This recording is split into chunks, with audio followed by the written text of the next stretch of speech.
Audio Jungle.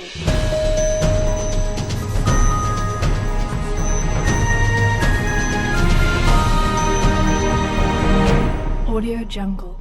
The mother of all bombs, 22,000 pounds of dynamite taking out an ISIS camp in Afghanistan. And the White House flexing its show of force with a dramatic display in the terror fight.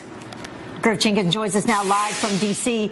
With the warning that it's also sending to North Korea. Good morning, Griff. Jackie and Heather, good morning. Nothing sends a message to your enemies quite like dropping the largest non-nuclear 11-ton bomb on their doorstep. It was the first time that the U.S. has ever used the massive ordnance air blast weapon in combat, or mother of all bombs as it's nicknamed. It was dropped in the Nangarhar province in Afghanistan, that lawless region that borders Pakistan, targeting a complex system of tunnels and caves that ISIS was using to move about freely. The attack left 36 Islamic State fighters dead and no civilian casualties, according to military officials. President Trump was asked by a reporter yesterday if he authorized it. Did you authorize it, sir? Everybody knows exactly what happened. So we have the greatest military in the world, and they've done a job as usual. So we have given them total authorization, and that's what they're doing. And frankly, that's why they've been so successful lately. If you look at what's happened over the last 8 weeks and compare that to what's happened over the last 8 years, you'll see there's a tremendous difference. But was it a message to North Korea as well, with escalating rhetoric and provocations from North Korea? Many wonder if we were headed for a confrontation. Here's what the president had to say about that. Does it send a message to North Korea? I don't know if this sends a message. It doesn't make any difference if it does or not. North Korea is a problem. The problem will be taken care of. I will say this. I think China has really been working very hard. Now, there is a report today from NBC News that the U.S. is prepared to strike North Korea, positioning 2 destroyers in the region. But 2 senior defense officials tell Fox News that those reports are, quote, wildly wrong and, quote, crazy, adding the U.S. warships are routinely positioned in the Sea of Japan. A lot happening, guys. Yeah, for sure. Griff, is there any world reaction this morning after that massive 22,000-pound bomb dropped? Well, there's reaction out of North Korea. The foreign minister there saying that President Trump is quite different from President Obama and that Trump is vicious and aggressive were their exact words. But we haven't heard anything from Russia, where you saw our relations freezing over the past week. Nothing out of Syria or anywhere else on the world stage so far. But there's much more to come, perhaps, as we head into the weekend. It's worth noting also that the anniversary of the North Korean grandfather in this Kim Jong-il, Kim Jong-un, takes place this weekend, so many expect a possible testing of a nuclear weapon. We'll see what happens. Yeah, that was one of the concerns that they had for this weekend in North Korea. Biggest holiday there. So, all right, thank you, Griff. Appreciate it. Thank you, Griff. Meantime, President Trump receiving praise for untying the hands of the military. Those who have been on the battlefield agreeing the next 4 years will be different than the last 8. After 8 years of Obama's limp-wristed foreign policy, this is really said. Donald Trump is reasserting ourselves as the superpower that we are on the world stage and saying, look, if you are our enemy, we are going to find you and we are going to kill you. Some of my friends, today I've talked to them after the Tomahawk strike, many of which were, had some level of knowledge of that, and they all said, like, this is what we've been waiting for. I mean, the U.S. military is the most lethal machine the world has ever known, and if you unleash us on bad guys, we will eliminate that problem 100%. But you have to take the handcuffs off, like President Trump is doing and will continue to do. This is a commander who's got tunnel vision, pun intended here. He's focusing on killing ISIS. This is the Khorasan group that would potentially have an out-of-region capability. He's focusing on killing Taliban, and he's selecting the best weapon in his arsenal. It sends a message to Tehran, it sends a message to Pyongyang, it sends a message to Damascus and Moscow that the next 4 years will be different than the last 8 as far as what General Madison, H.R. McMaster, I believe, are very happy with the commander-in-chief. This commander-in-chief is going to listen to his smart generals. Put it into their hands. Well, wounded warrior Johnny Joey Jones offering powerful support for the bomb dropping on Twitter, writing this after losing a Green Beret hero in Afghanistan a few days ago. At POTUS sent a new message to the cowards who killed him, #MOAB. And Jones adding he would still have his legs if this administration had been in charge while he was overseas. Staff Sergeant Mark D. Alencar of Edgewood, Maryland, died Saturday in the fight against ISIS, leaving behind a wife and 5 kids. He was just 37 years old. Well, churches, meantime, beefing up security this Easter weekend as the nationwide manhunt for a suspect armed with high-powered weapons intensifies. Police in Wisconsin uncovering a brand-new sick letter targeting Sunday Mass they believe might be from Joseph Jakubowski. The self-proclaimed revolutionary sent a violent 161-page manifesto to President Trump. The threats forcing Wisconsin Governor Scott Walker to cancel the Easter egg hunt at the governor's mansion. And then there's this, a massive fire shutting down the Las Vegas Strip overnight. Huge flames shooting out of the world-famous Bellagio Hotel and Casino. Firefighters working through the night, fighting this blaze on the roof of one of the biggest hotels in the world, actually. But it wasn't enough to stop the Bellagio's famous water show from happening. That went on just feet below. No word yet on what ignited the fire. The Strip, though, is back open. And the passenger dragged off a United plane, now preparing for legal war. Dr. David Dow's daughter revealing his horrifying injuries, saying he suffered a concussion and will need facial surgery for a broken nose. 2 of his front teeth also knocked out. We were completely horrified and shocked at what had happened to my father when we learned of the incident. Seeing it on video made those emotions exacerbated. And that was his daughter during a press conference yesterday. Dr. Dow's attorney slamming United, saying the airline used unreasonable force. Chicago Mayor Rahm Emanuel may also be caught in the legal war because the 3 officers involved are city employees. Well, President Trump's VA secretary vowing a top-down review after a scathing report of the D.C. Medical Center. The chief watchdog's investigation revealing the imminent danger our veterans are facing, including expired equipment. David Shulkin calling it unacceptable. The risk was not acceptable to me, and we will not put veterans at risk. And you will see under this administration that when we believe that there's unnecessary or unacceptable risk, we will take decisive action. Well, the hospital's director still has a job, but Shulkin saying that once the investigation is complete, action will be taken if wrongdoing is uncovered. Former IRS official Lois Lerner demanding a judge seal her deposition for her role in the IRS targeting Tea Party group scandal. Lerner facing class action lawsuits but wants her statements kept a secret, claiming she'll get death threats if the truth gets out. Lerner already pleading the Fifth before Congress. I have not done anything wrong. I've decided to follow my counsel's advice and not testify or answer any of the questions today. Lerner resigned but was never charged. Well, it is Good Friday, and celebrations are already happening overnight in the Middle East. Christians in Jerusalem retracing Jesus' path to crucifixion in the Way of the Cross procession. Yeah, Heather, in just hours, Pope Francis will lead prayers at Rome's Colosseum. Christians observing Good Friday as the day Jesus Christ, the Son of God, died on the cross for humanity, saving them from their sins.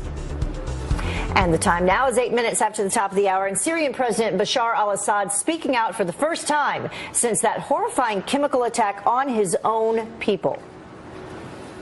Definitely, 100% for us it's fabrication. We don't have arsenal, we're not going to use it, and you have many indications if you don't have proof. His brand new claims that the U.S. hired child actors to stage death scenes. The U.S. just responded. And thrill seekers get away with more than they bargained for when a roller coaster comes to us 100 feet in the air. Yikes. And Giants captain Eli Manning is in need of a good defense. The smoking gun that could the quarterback was scheming to fraud his fans. Come on. Dropping the largest non-nuclear bomb in its arsenal on Afghanistan. So what message does this send to our enemies? Yeah, Executive Vice President at the Center for Security, Jim Hansen, is joining us now to weigh in. Thank you, first of all, for joining us this morning. Pleasure. So tell us first, what purpose does this type of bomb serve? Well, as you pointed out, it tells our enemies it's a bad idea to be an enemy of the United States. You know, I think they could use a new tagline for the Moab, returning terrorists to their component molecules since 2017. And they need to know that. You know, the situation is, for 8 years, our enemies ran rampant. They knew that President Obama was not going to take action.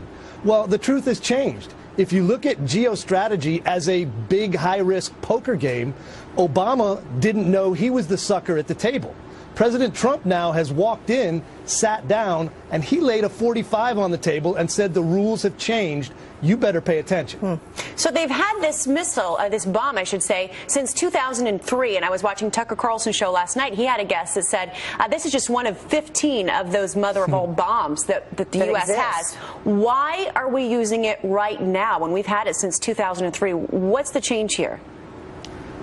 Inauguration Day was the change. You know, before, when it was developed, it was designed specifically for this purpose, to take out a tunnel complex, to take out a cave complex, or to take out underground facilities like, nuclear places where Kim in North Korea may be hiding his things. So it served a dual purpose. It killed a lot of bad guys, which is a good thing.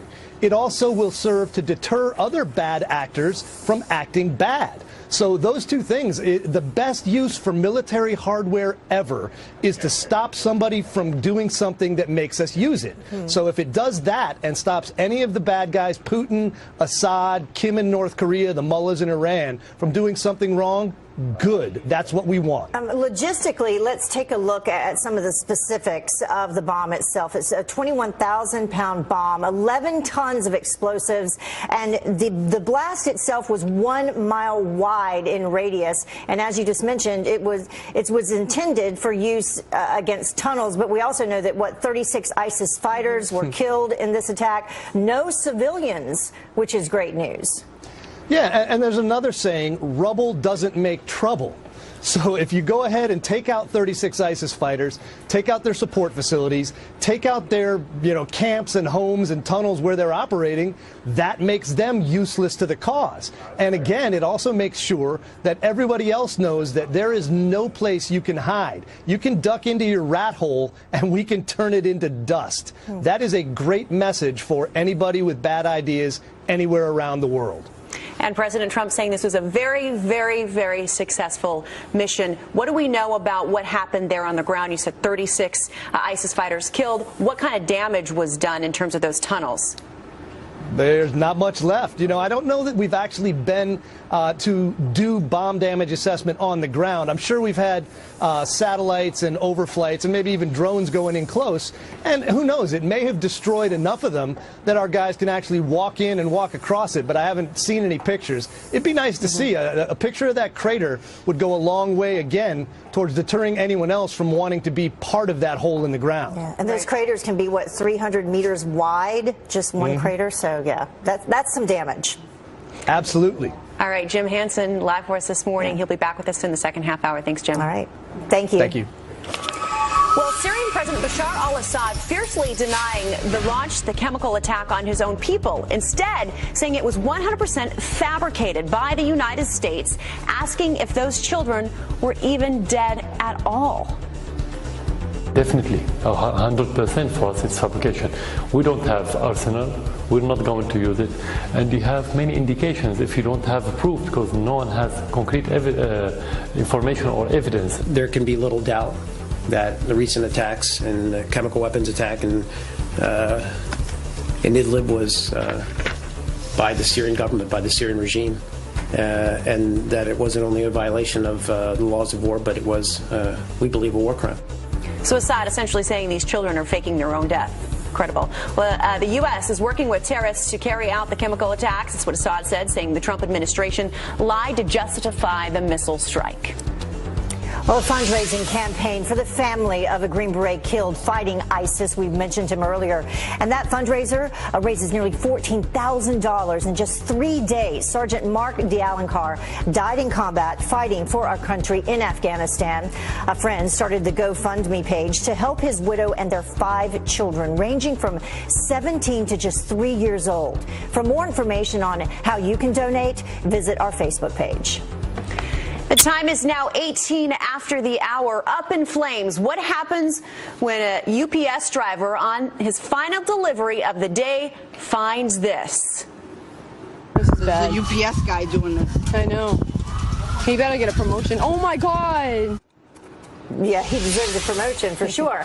And from bad to worse, first they dragged a man off of 500,000 toys being pulled off shelves immediately. Yeah, and if you have one of these in your child's Easter basket, you need to throw it out. Lauren Simonetti from our sister network, Fox Business, here with what you need to know. Lauren, good morning. Happy Friday. Parents, you want 100 employees to work in a facility for self-driving cars out in San Francisco. The project will cost GM $14 million. It's running it as a startup to stay cutting edge and get autonomous technology to the market as fast as possible. From snail mail to email to pre-mail? What? The United States Postal Service is now emailing you a picture of every piece of traditional mail that you can expect in your mailbox that day. The program is called Informed Delivery. Could be great when you're traveling. You can see what you missed. I don't know. I usually have junk mail.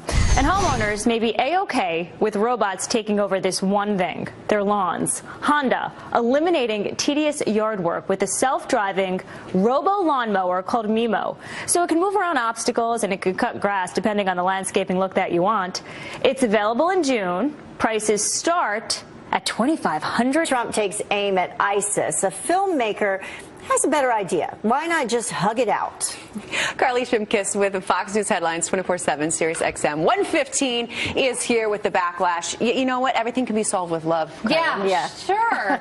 In an alternate reality, maybe. Now, this filmmaker's name is Josh Fox. He's best known for the Oscar-nominated documentary Gasland about the dangers of fracking. And yesterday, he sent out a series of tweets opposing the U.S. military strike in Afghanistan. He says, atrocity, murder, abomination. When will we learn that only love stops hate and bombings only create more bombings? Well, his critics, or rather more ISIS, his critics were quick to oppose that line of thinking. Lachlan says, I think it's safe to assume there are fewer ISIS militants in the world after the mother of all bombs dropped than there were before. John says, go give ISIS a hug. We'll cover you. And then Frank Luntz, pollster Frank Luntz, says, love will stop ISIS. That makes about as much sense as giving them a Pepsi. Well, we know what said that's there. in reference to. Sure do. Well, you know what? No matter what, I'm never going to love ISIS. That's for darn sure. There you go. I don't think they deserve a hug. That's safe to say. No. But someone a lot of people do love, and we were just talking about this. I hope this isn't true. Eli Manning caught in a scheme. Yeah, that's right. Well, we're not so sure about that yet, but his integrity is certainly getting called into question today. Steiner Sports, a sports memorabilia collectors, are accusing the Giants and Eli Manning of trying to pass along fake equipment as game worn. Now, this lawsuit has been going on since 2014, but just last week, Eli Manning passed along some emails in relation to the case, and according to the New York Post, he sent this one to his equipment manager in 2010, saying two helmets that can pass as game used, that is it. Well, when this was released, the Giants sent out a statement saying, from the Giants lawyers, the email taken out of context was shared with the media by an unscrupulous memorabilia dealer and his counsel, for who years have been seeking to leverage a big payday. Now, this is going to court in September. Not my Eli. So they're saying that they weren't used and they were trying to pass them off as used. Yes, exactly, because he wanted to keep the real Maybe the stuff. smell, the sweat. I don't know. Eli doesn't get hit that much, so you know. I guess that's a good point. Yeah. You're right. All right, well, our next topic, which is incredible, United goes from bad to worse. This is almost unbelievable. Yeah, this is really hard to believe, but it is true. A United passenger from Houston to Calgary was stung by a scorpion aboard a United Airlines flight. That little scorpion likely got into the airplane through someone's luggage. He wasn't seriously hurt, but social social media, of course, is having a field day with this one. Spock says the Scorpion was made Employee of the Year by United. Carol tweeted, the Scorpion is the new bouncer of United Airlines. Yikes.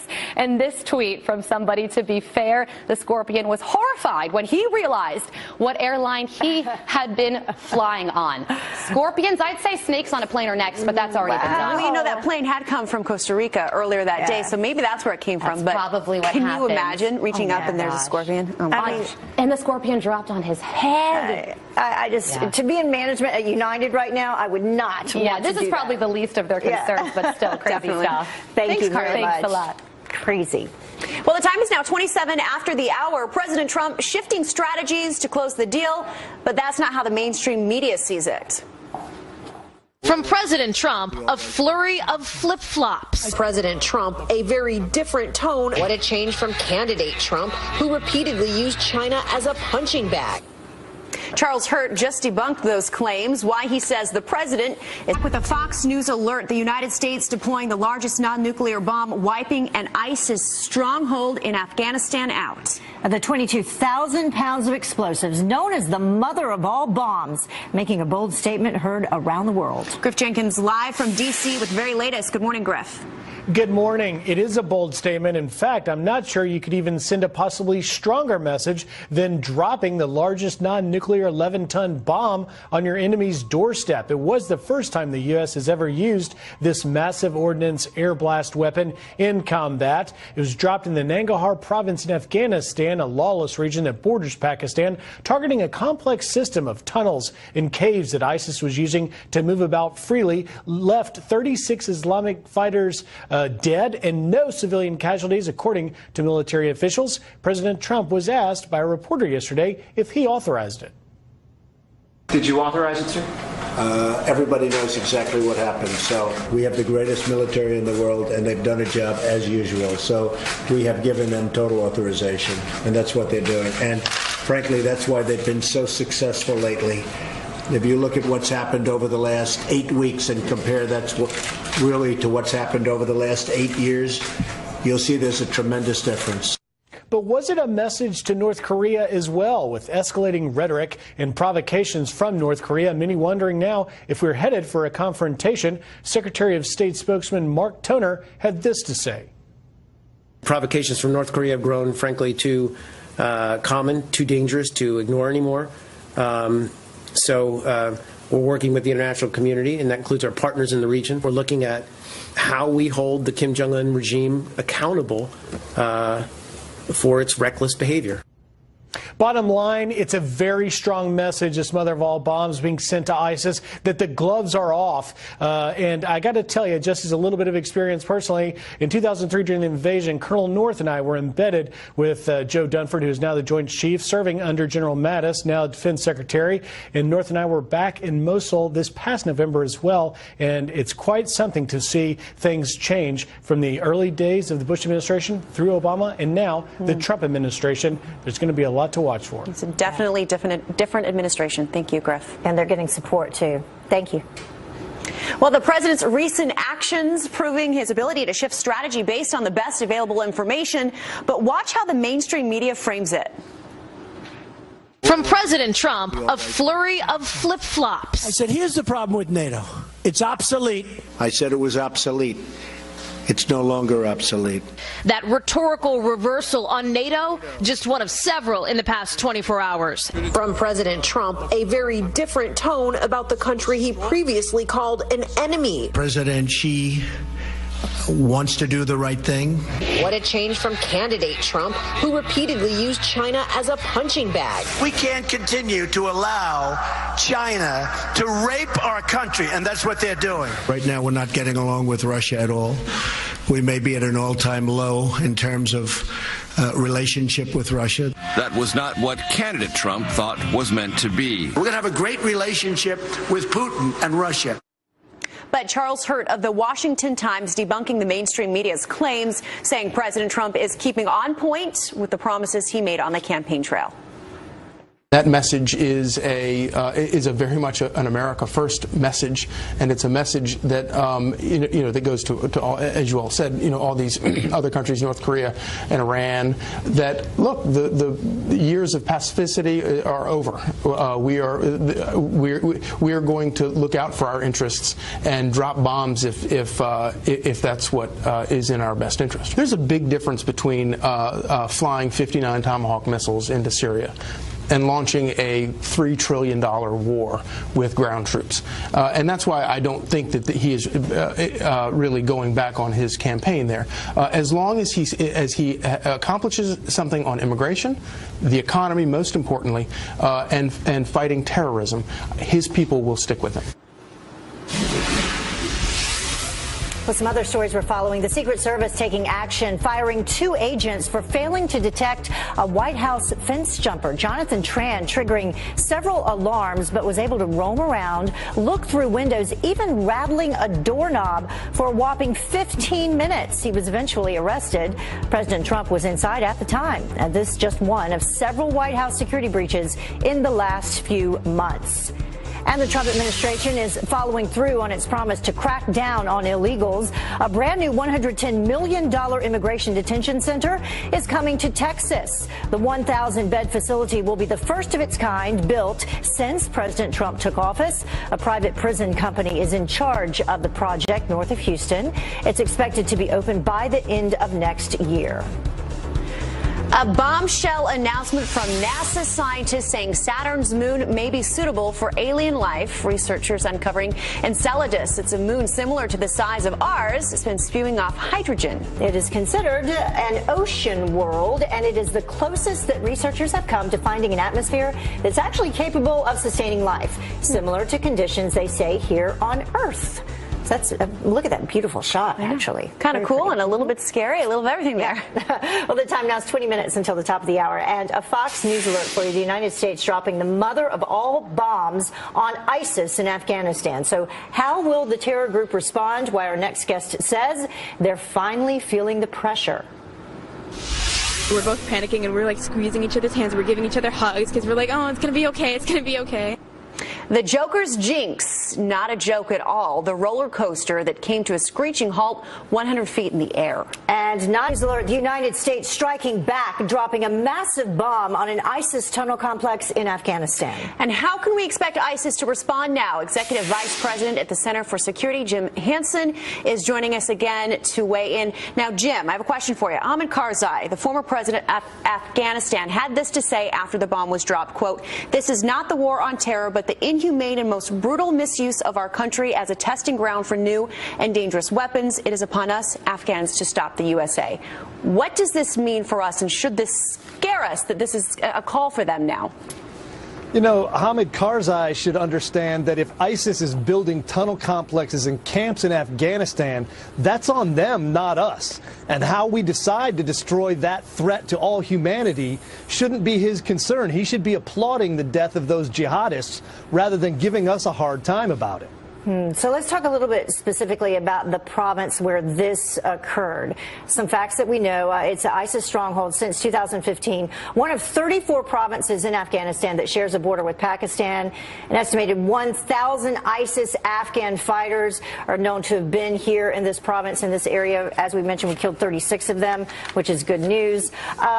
So how did we have the intelligence to get in there and know to strike this specific area? Is it also due to, obviously, intelligence on the ground?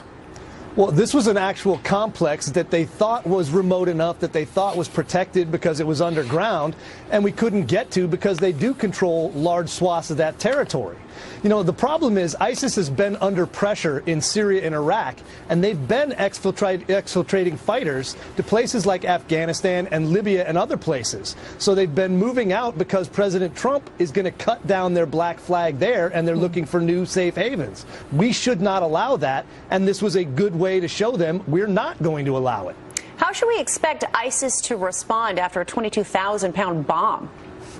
Well, they'd love to do whatever they can. They will call on their supporters to conduct more attacks, like the one in Stockholm, like the one in Westminster. And don't forget, we had a vehicle attack here in the United States at Ohio State University. So they'll ask people to do that. What we really need now is the Supreme Court to uphold the travel ban and vetting measures that President Trump put in place to keep us safe.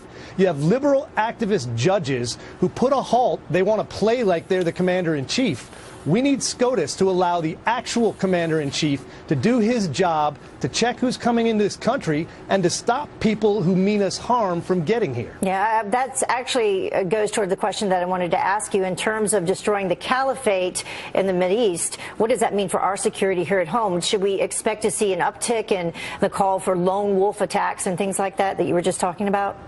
Absolutely. They've been doing it, and they will step it up as they get squeezed out of the caliphate. And like I said, when the black flag comes down, they will look for others to raise it elsewhere. They're like a franchise operation. If you go ahead and do some terror, they will take it up and take credit for it. So they would love nothing more than to do that here in the United States. That's the big win for them. And we need to make sure that the president is not hindering